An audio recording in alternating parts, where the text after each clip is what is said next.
Un encuentro con su palabra, porque secase la hierba, marchitase la flor, mas la palabra de Dios permanece para siempre. Con ustedes, el doctor José Ricardo Arias Quintero.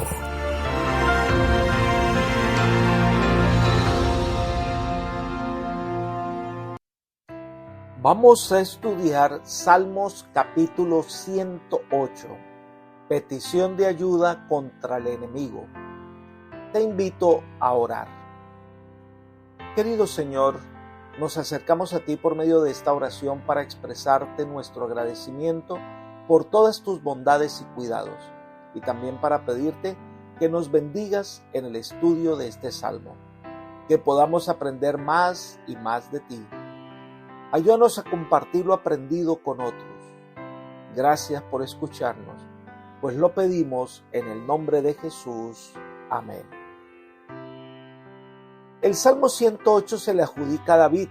Al parecer es un canto litúrgico que se entonaba en el templo en algunas ceremonias importantes.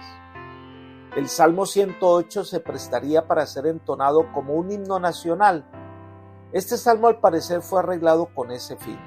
Los versículos 1 al 5 son idénticos a la segunda parte del Salmo 57 y los versículos 6 al 13 son idénticos a la segunda parte del Salmo 60. Esto indica que es posible combinar varios textos bíblicos para arreglar un canto de alabanza a nuestro Dios. Algunas lecciones que podemos aprender de este salmo. Al estudiar los versículos 1 al 5, es un reconocimiento de la grandeza de Dios y es el motivo de alabanza del salmista. Comencemos estudiando el versículo 1. Mi corazón, Dios, está dispuesto. Cantaré y entonaré salmos, esta es mi gloria. Al comienzo de este versículo dice, mi corazón está dispuesto. Debe traducirse también, mi corazón está firme. El salmista había decidido cuál era el curso de su conducta y no se desviaría de ella.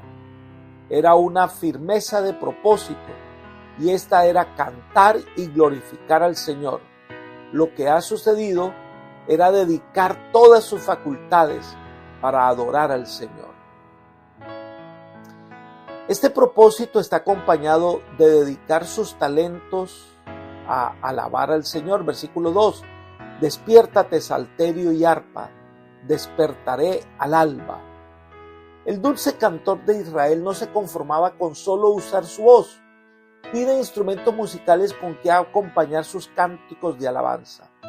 Este verso nos enseña dos cosas. La primera es que los que tienen talento musical pueden tocar instrumentos como lo hacía David, dedicar sus dones para alabar a Dios.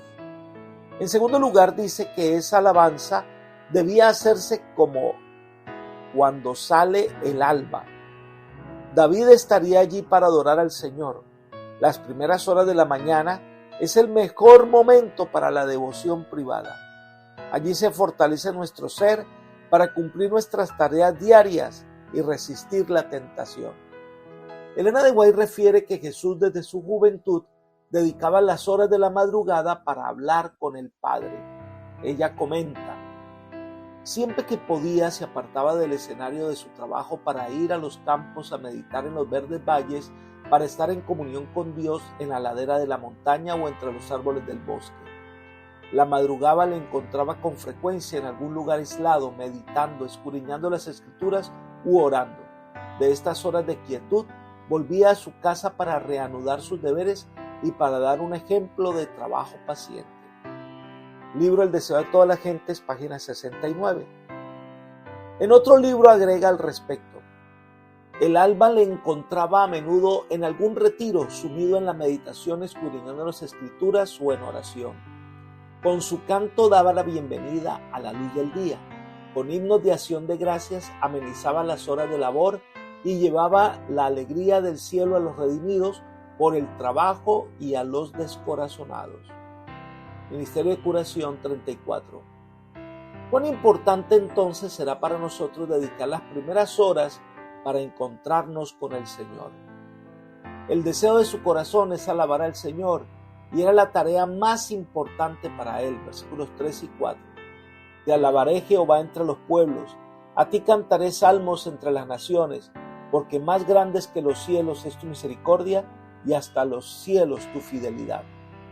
La alabanza de David no era vacía, tenía una razón, que Dios es grande en misericordia, porque según el versículo 4, tan grande y constante es tu amor que llega hasta los fines. Traducción del lenguaje actual. El misericordioso amor y la verdad de Dios son ilimitados e insondables. La tierra no los puede contener, se extienden más allá del cielo. Cuando uno estudia el carácter de Dios y se da cuenta que Él es amor y que su misericordia es grande, nuestro corazón rebosa de alegría, porque Dios es nuestra esperanza de vida. Leamos el versículo 5. Exaltado seas, Dios, sobre los cielos, y sobre toda la tierra será enaltecida tu gloria.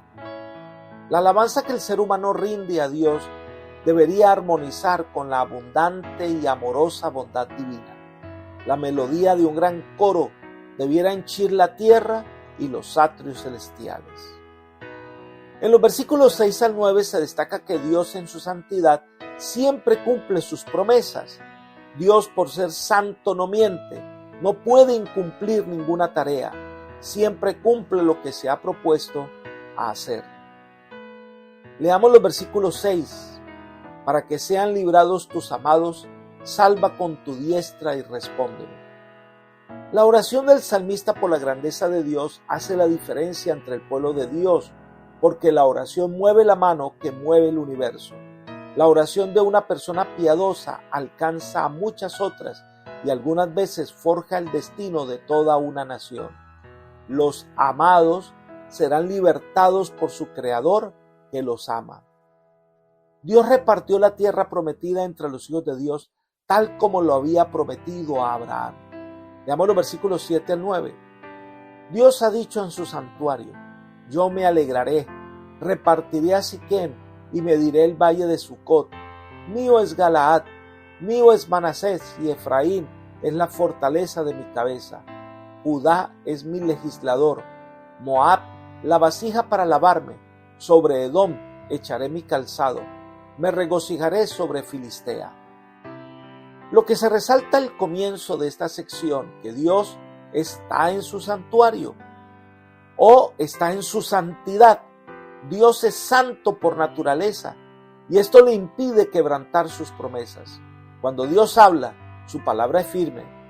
Entonces resalta algunas tribus de Israel con características especiales, entre ellas Efraín, que era una tribu guerrera y la más grande. Judá, la tribu de los reyes de Israel. Pasa después a enumerar a los enemigos de Israel y cómo son vencidos.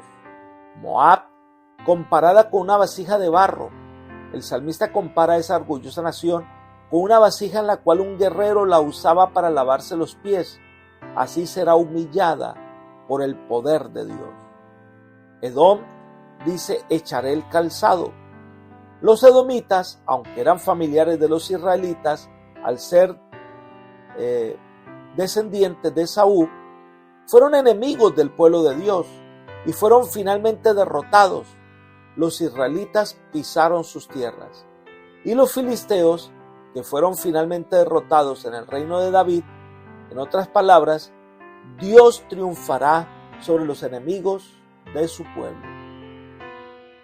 Entonces veamos los versículos 10 al 12, que es un reconocimiento que las victorias fueron concedidas por Dios. Leamos: ¿quién me guiará a la ciudad fortificada? ¿Quién me guiará hasta Edom? ¿No serás tú, Dios, que nos habías desechado y no salías, Dios, con nuestros ejércitos? Danos socorro contra el adversario, porque vana es la ayuda del hombre. La ciudad fortificada. El salmista expresaba que Dios le ayudará a tomar esa fortaleza. Sus esperanzas no fueron vanas, pero vuelve y pregunta si Dios, que los había desechado, podía ayudarles. En ese momento parecía que Dios había abandonado a su pueblo escogido, pero no era así, pues dirigió las huestes de Israel contra las alturas inexpugnables de Edom, y los edomitas se convirtieron en siervos de Israel. hoy puede hacernos penetrar en la fortaleza del enemigo. Nada puede oponerse a los que confían en él. Por eso recordemos que ante los desafíos, si Dios no pelea por ellos, serían derrotados. Si Dios no es el que sale a la batalla por su pueblo, el salmista reconoce, según la traducción del lenguaje actual, la ayuda humana resulta inútil. Ayúdanos a vencer al enemigo. Si Dios no nos acompaña, cualquier ayuda que busquemos será en vano y seremos derrotados. No somos fuertes en nosotros mismos. No tenemos que perder nosotros para poder que Cristo gane en nuestra vida y ese Dios todopoderoso nos concederá la victoria sobre el enemigo de las almas. Y termina el Salmo 108 con el versículo 13 diciendo: en Dios haremos proezas y Él hollará a nuestros enemigos. La ayuda de Dios nos mueve a ayudarnos a nosotros mismos. De Él recibimos valor, sabiduría y fuerza para vencer a nuestros enemigos. Si Dios dirige, con toda seguridad la iglesia avanzará victoriosa hacia el triunfo. Dios nos concede la verdadera victoria. Lo que parece imposible de lograr, con Dios lo podemos lograr. Lo que parece inalcanzable, con Dios llegaremos. Las batallas con el enemigo que parece que no podamos vencer, en Dios somos más que vencedores. Apreciado amigo y hermano, en nuestras batallas personales, en la lucha contra el enemigo de las almas, confiar en que la ayuda humana es insuficiente, es confiar en algo vano y pasajero. La verdadera ayuda para vencer proviene de Dios. Y cuando confiamos en su poder y nos entregamos a Él de corazón, el Señor peleará la batalla por nosotros. De esta manera, saldremos vencedores. Por eso hoy te invito a confiar en el Señor, a que le entregues tu vida al Señor, a que le tomes de la mano del Maestro, porque solo en Él serás vencedor. Alabado sea el Todopoderoso Dios. Amén.